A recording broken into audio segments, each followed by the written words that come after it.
Hey everyone, today, we're going to be discussing the all-new GenX e-bike. This versatile bike has two power options, a 250-watt motor and a 500-watt motor. In addition, you can choose between two different frame styles. All of the bike's basic features are the same, though. It has two seats, a standard seat and a thicker, more comfortable option, and I recommend using the thicker seat for longer rides. The front suspension offers only about 2 inches of travel, which isn't much, but still contributes to comfort on bumpy terrain. The GenX is equipped with hydraulic disc brakes, including 180mm discs on both the front and back. These brakes perform incredibly well and don't generate any noise, unlike many mechanical disc brakes that tend to squeak. The 250-watt motor performs well on level ground, but poorly on steep hills.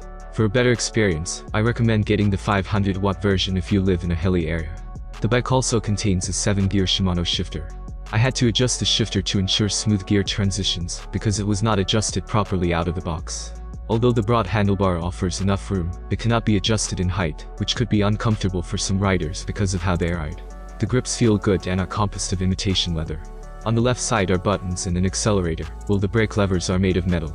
You can't use the accelerator without pedaling because of regulations, but there may be ways to enable this feature. When you initially receive the GenX, it needs to be assembled and comes in a sizable box.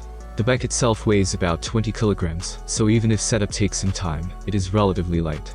Once put together, the bike has a sleek appearance that many people will find appealing, because the battery pack is concealed inside the frame. The battery is integrated into the frame, which helps maintain a clean look. To access it, you need to unlock it from the bottom of the bike. While this appearance is attractive, it makes removing the battery a bit cumbersome.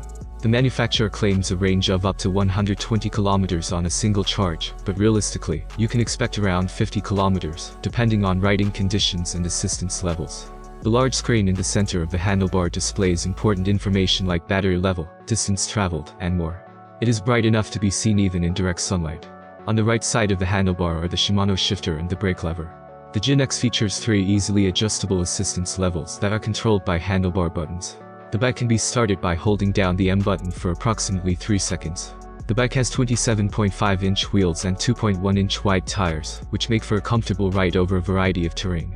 A small amount of comfort is added by the front suspension, which is not very strong. The hydraulic disc brakes function well and don't make noise, which is a common problem with mechanical brakes.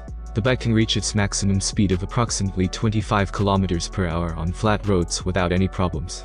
The GenX e-bike is decent but not exceptional for its price. It has some good features like the hydraulic disc brakes and hidden battery, but it also has some bad ones. The bent rack, the poorly adjusted shifter, and the speed sensor lag were disappointing. If you're looking for an e-bike in this price range, you might find better options that offer more value. Thanks for watching, and I'll see you in the next video. Have a nice day and God bless you.